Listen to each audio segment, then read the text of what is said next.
আসসালামু আলাইকুম প্রিয় দর্শক, অনেকেরই চিন্তা ভাবনা দুবাইতে এসে নিজের একটা গাড়ি হবে, একটা বাড়ি হবে। এটা কিন্তু কখনো সম্ভব না। সেজন্য বললাম সম্ভব না। এই ভিডিওটি যদি আপনারা লাস্ট পর্যন্ত দেখেন তাহলে আপনারা বুঝেন। যারা সংযুক্ত আরব ইমারাতে আছে, মানে আমাদের বাংলাদেশের অনেকেরই ইচ্ছা যে দুবাইতে যাব, নিজস্ব একটা বাড়ি করব, একটা গাড়ি করব। প্রথমত গাড়িতে চলে যাই। এই দেশের গাড়ি কিন্তু অনেক সস্তা।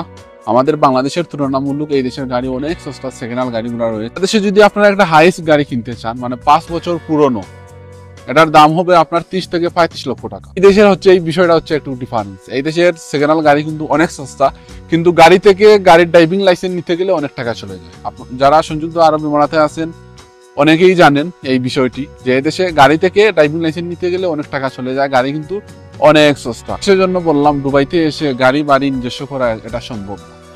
এটা কিন্তু সবার ক্ষেত্রে না। হয়তো আমাদের বাংলাদেশি 100-এর মধ্যে 1% আছে যে নিজস্ব একটা বাড়ি আছে বা নিজস্ব ফ্ল্যাট আছে। কারণ দেশে একদম নর্মাল একটা রুম নিতে চাইলে 2000 থেকে 2500 দেরাম।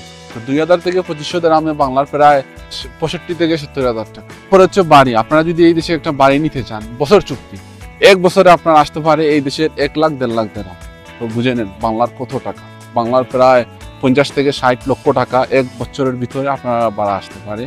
গাড়ি পরে শুধু বাসার কথা বললাম।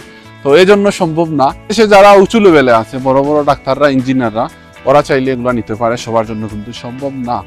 যুক্ত আরব ইমারাতে আছেন, যদি কোম্পানিতে কাজ করে থাকেন, কোম্পানিতে বেতন হচ্ছে 1200 থেকে 1500 দিরহাম। এরপর হচ্ছে খাবারটা হচ্ছে নিজে। দোকানপাটে চাকরি করেন, বেশিরভাগ স্যালারি হচ্ছে 2500 এরকম। অনেকের আছে 1500 আছে এরকম। বাংলাদেশের অনেকেই এরকম চিন্তা ভাবনা করে দুবাইতে এসে একটা বাড়ি নিব, একটা গাড়ি নিব। এগুলো আসলে সম্ভব না সবার জন্য।